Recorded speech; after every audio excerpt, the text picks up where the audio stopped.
monte une campagne organisée contre le gouvernement, contre la nation. Des évêques abandonnent leur mission d'évangélisation pour s'ingérer dans les affaires de l'État. Nous n'allons plus tolérer ça.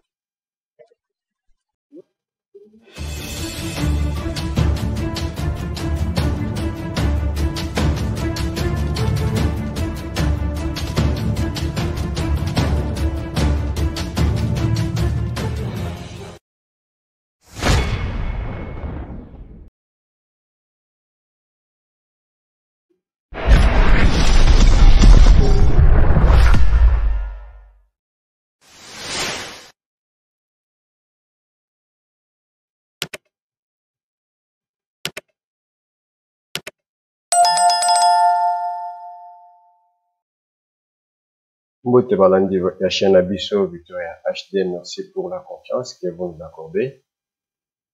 Lelo toza mukolo ya liboso, mukolo ya lundi le 29 avril 2024. Thème na biso lelo ezali une série d'interpellations en cascade de kuluna en cravate. Avant to bande émission na biso na kosenga na bino bo s'abonner na chaîne Abisso. Si c'est la première fois de nous suivre, na kosenga s'abonner na chaîne Abisso. Pour cliquer pe na cloche à notification pour obanduzwa ba émission na biso à chaque fois que tokotiango en ligne. Bandeko, une chose que je vais préciser dans ce dossier. Le gouvernement n'a pas un problème avec l'Église catholique. Le gouvernement n'est pas en conflit avec l'Église catholique. Mais ba individu et oyo basambelaka na l'Église catholique nde bazozwa ba charge o ba pesa bango na kati église pona ko bandosa de lango politique, notamment l'autorité morale ya bloc patriotique monsieur le radical Ambongo qui est interpellé, dont nous allons lire les documents. Chers amis, il y a ceux qui disent na bango moko bazobeta lisolo ya mission prophétique.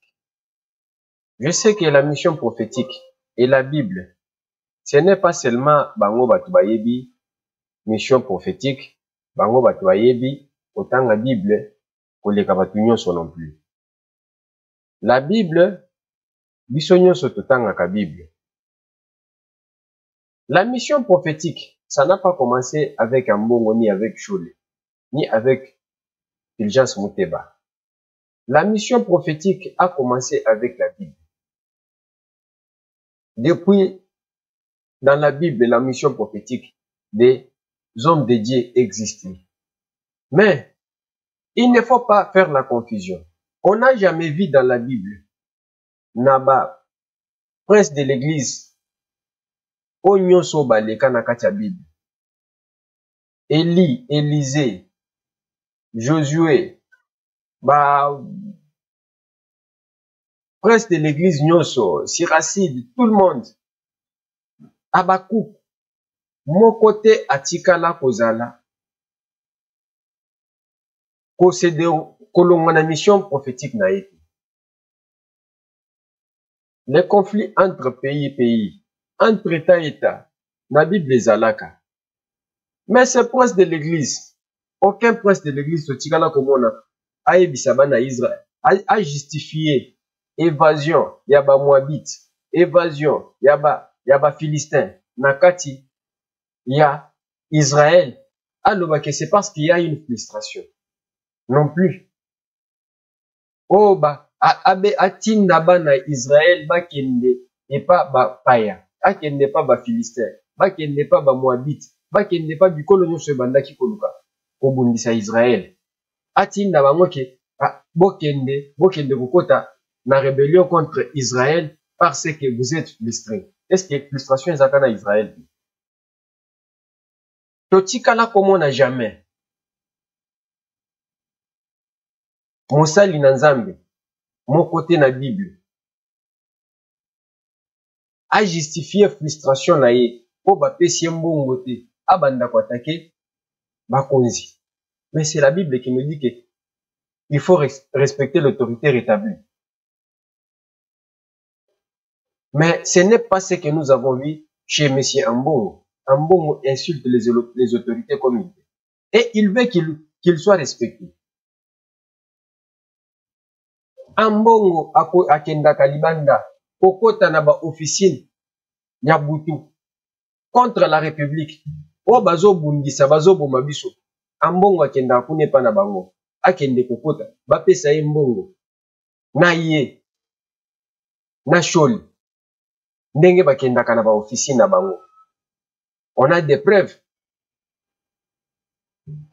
Bokotuna nga preuve eza wapi kota kenda. Les preuves sont là. Ba smartphone. Nani mkonsombela bango ba smartphone. Koto Katumbi alobi ke ye mutu asombela bango ba smartphone. Choli ayebisa bango ke smartphone ke Katumbi mutu asomba te, ce sont des partenaires. Tanga kombo ba partenaire Aliambanga Abegia. Je vais vous lire la lettre. Oyo. Babengeli Ambongo. Bientôt. Dernière sortie médiatique. Yambongo. Wasalaki na Rome tango akei. Alobi o esengelaki aloba. Nzokande tata oyo azalaki deja ta kozonga na ye ba interpellaki ye. Babengaki akende okutana na procureur général pour la cour de cassation. Abudaki aboyaki. Ye souverain premier. L'autorité suprême. Akoki kosamba te, asengaka bakanga bato misusu basambisa bato misusu. Mais lui est au-dessus de la loi. Ye bakoki kosambisa ye te. Batindelaki ye convocation, invitation plutôt, akende okutana na procureur. Aboyi kokende. Yango nde ba instruire PGR ya Matete abenga ye entendre ye. Soki aboyi PGR ya Matete akozala considéré comme si aza complice na makambo ambongo asala. Et na kotangela bino lettre wana bolanda oyo babengeli ye na ba reprocher. Tokende na lettre. Lettre yango bakomeli parquet général près la cour de cassation à monsieur le procureur général près la cour d'appel de Matete à Kinshasa. Objet: comportement séditieux entraînant fait infractionnel à charge de monsieur le cardinal Fridolin Ambongo. Monsieur le procureur général, depuis belle lurette, il s'observe dans les comportements de Monseigneur Fridolin Ambongo, archevêque catholique métropolitain de l'archidiocèse de Kinshasa, au moment où le pays fait face à la guerre dans sa partie orientale, une constance de propos séditieux tenus lors des points de presse intervenus, interviews et autres mémoires de nature décourager les militaires des forces armées de la République démocratique aux combattants au front, mais aussi sortant à la maltraitance par les résidents et autres agissements ainsi de suite. Invité à mon office par ma lettre numéro 1717 le cardinal Natangelango Awa. Et il m'a fait mon qui Awa. Natanga Awa.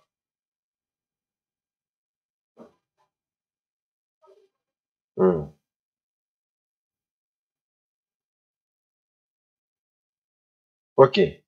Invité à mon office par ma lettre numéro 1735 D037 ainsi de suite du 22 avril 2024 qui fut réceptionné à son centre de résidence par les services du secrétariat de l'archidiocèse de Kinshasa pour un échange en date du 25 avril 2024 autour de certains dossiers en instruction à mon office, mais Monseigneur le cardinal Fridolin Ambongo a décliné l'invitation.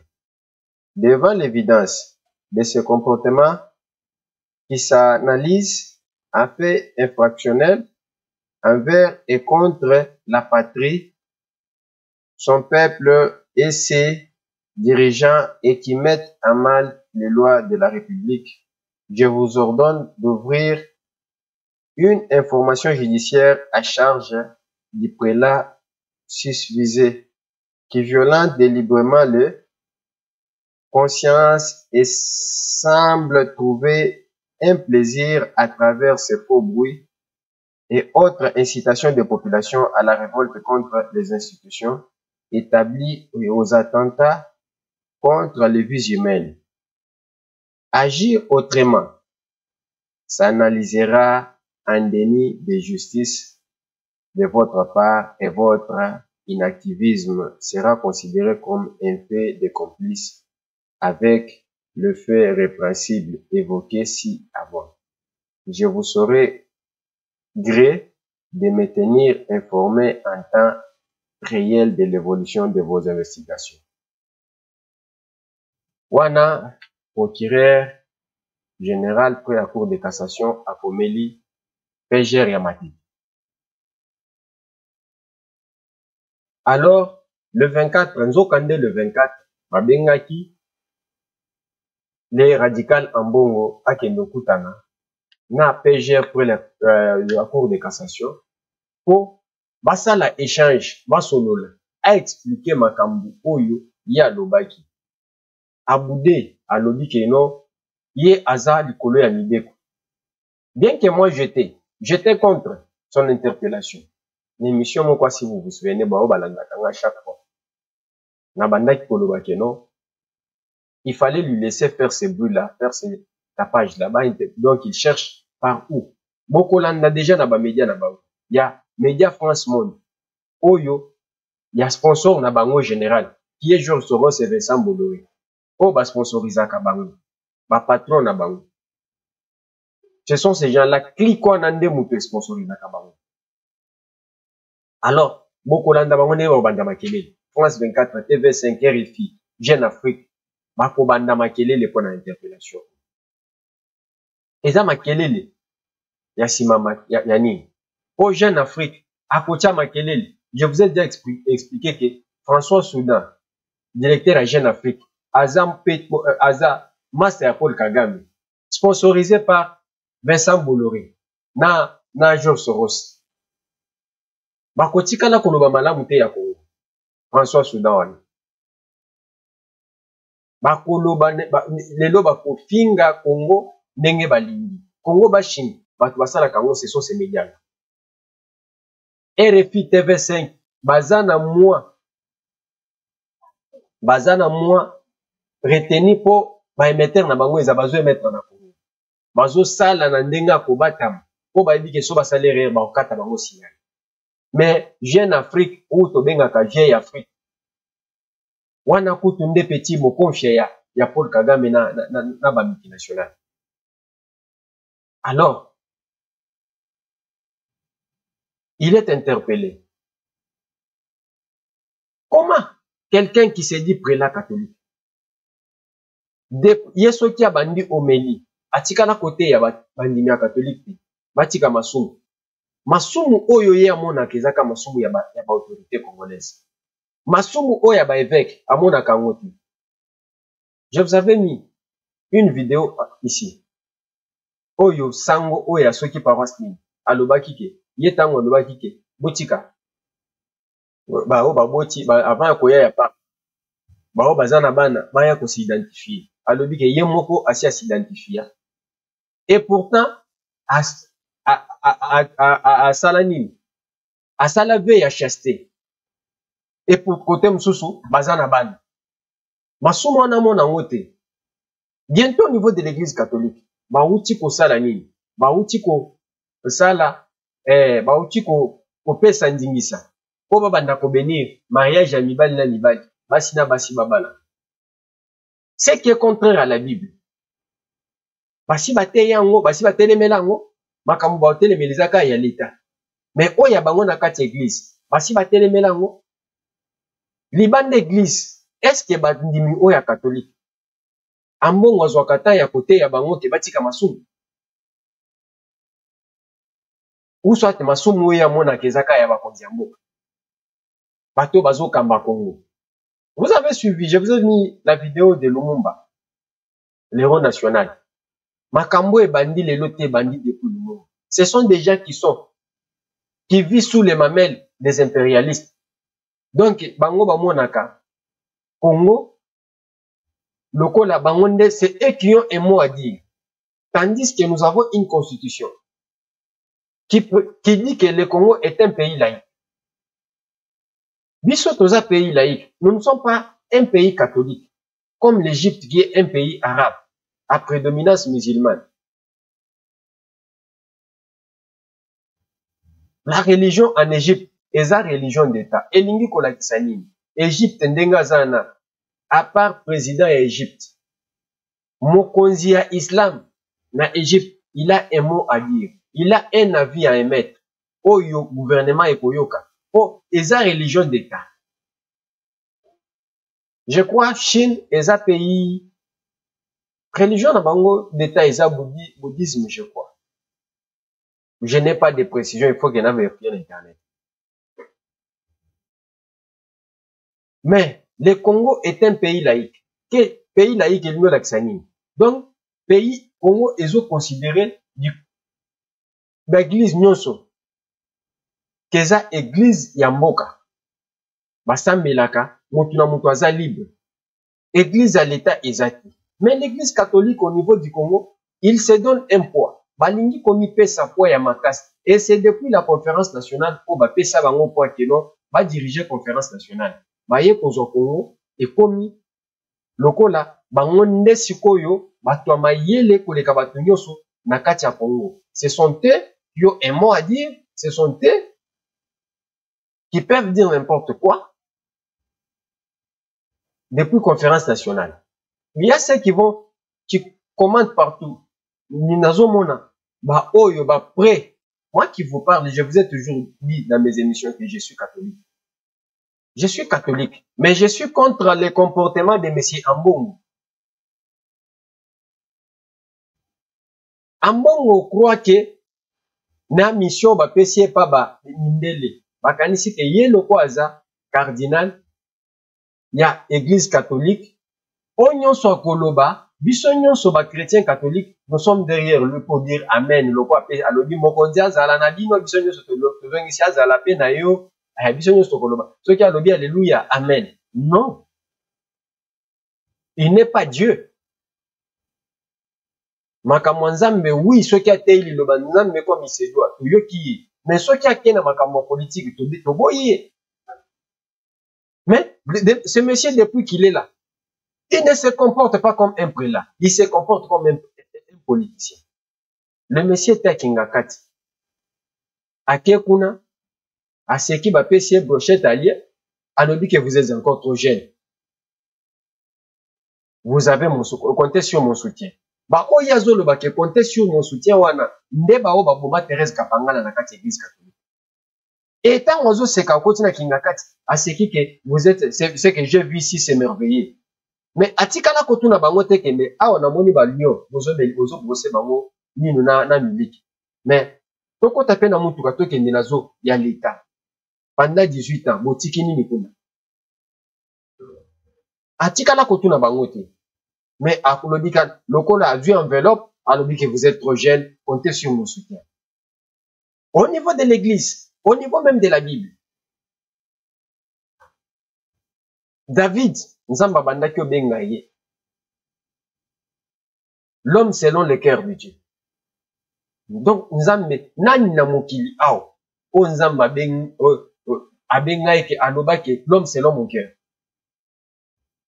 Motema ya Nzambe ezaki placé sur David. Mais lokola simba makila.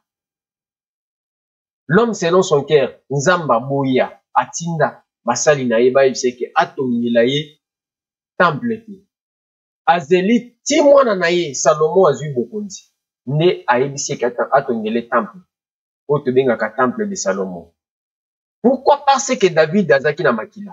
Mais oyo tomoni babeti maboko bazotongela bango cathédrale na Goma. Atuni te ke bato bazotongela nga cathédrale na Goma. Eza bato baza na makila ya Shebeya na maboko. Bato baza na makila ya Thérèse Kapangala na maboko. Bato baza na makila ya Rosi Mukeni na maboko. Bato baza na makila ya Armand Tungulu na maboko. Bato baza na makila ya Eric Lenge na maboko. Atuni te. Tozongi kaka na Bible, je l'ai déjà dit maintes fois. Jezabel kaka likolo komoma mutu nzamba lakela ya lobi yo ba ebemeno ba kolia we pa bambo. Dieu n'a jamais été complaisant. Pardon. Mais qu'est-ce que nous constatons? Ces gens et ce monsieur, il y a tambolaka place mbongo ezali. Vous pouvez avoir des problèmes avec quelqu'un que nous appelons Félix Tshisekedi. Mais vous ne pouvez pas avoir une haine contre la République démocratique du Congo. Nous connaissons que haine naïe est basée sur mbongo oyo ya gratuité. Oyo azwate. Nde salaki bape saye a azala na haine. Mais non. Mais non. Okozala na haine wana contre une personne, oui, mais pas contre la République. Est-ce que pour un homme de Dieu, okoki kozala na haine au moment où quand tu arrives à l'église, tu prêches l'amour envers ton prochain. Mais yo moko kozala na amour envers le prochain, tu na haine envers le prochain.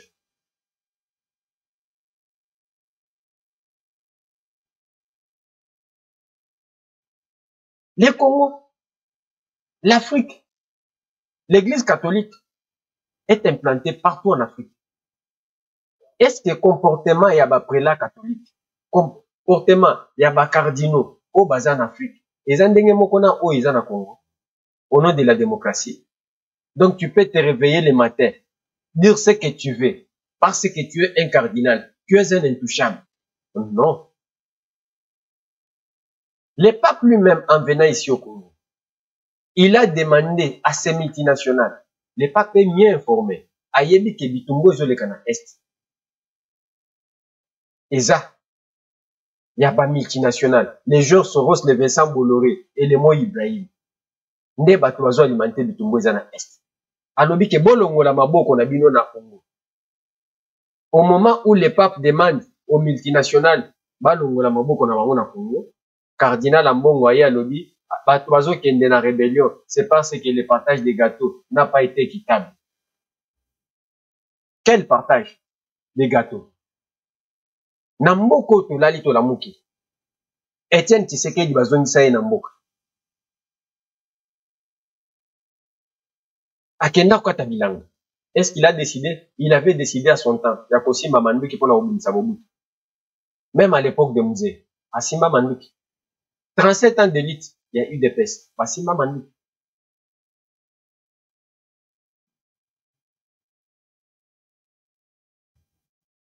Martin Fayoul, Bakena challenger à Félix Tshisekedi, a raté pouvoir en 2018. Akeko Simba Manduki, bien qu'il le soutienne moralement.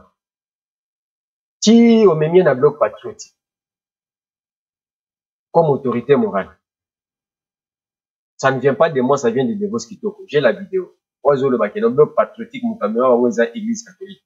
Nino basango, ambongo ne mutamema yekuna. Na show.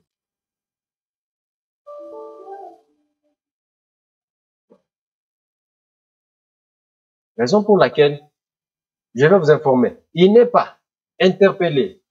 Lui seul. Pour dire que non, la justice va interpeller qu'un cardinal, mais les autres, ils sont nombreux. Même ceux-là qui avaient pris Bazaki na Makambuya lampadaire, ils sont interpellés. Voilà la lettre. Babengi bangope na katianini.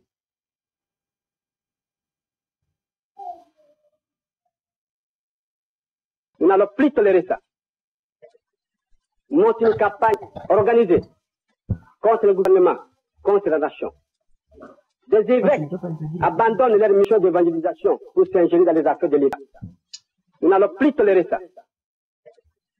Monte une campagne organisée contre le gouvernement, contre la nation. Des évêques abandonnent leur mission d'évangélisation. Alors, je disais que le même jour, Bande Konabiso, il y a 2 ministres sont interdits. Yakobi Mamboka, il s'agit d'interdiction de sortir de Kinshasa et du territoire national. C'est ça l'objet de la lettre. À monsieur le directeur général, il y a DGM Nagombe. Monsieur le directeur général, mon office a ouvert une enquête judiciaire à charge des personnes ci-après. Monsieur Nicolas Kazadika Dimanzouj, ministre des Finances. Monsieur François Rubota Masumbuko, ministre d'État en charge du développement rural. Et monsieur Guy Mikulu Pombo. Dans le but d'empêcher que le surnommé accusé d'avoir commis l'infraction de détournement des deniers publics ne puisse se soustraire des poursuites judiciaires engagées contre, et je vous adjure d'instruire tous vos services et vont au poste frontière d'interdire ces derniers de sortir de Kinshasa où ils sont tenus de répondre devant l'urgence de la loi et du territoire de la République démocratique du Congo. Kinshasa, 27 avril 2024.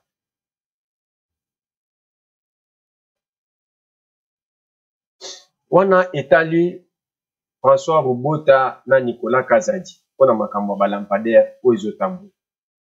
Bapekisi bango babima Kinshasa. Bakenda ata na province, ata na Kongo bamona bango banyata makolo.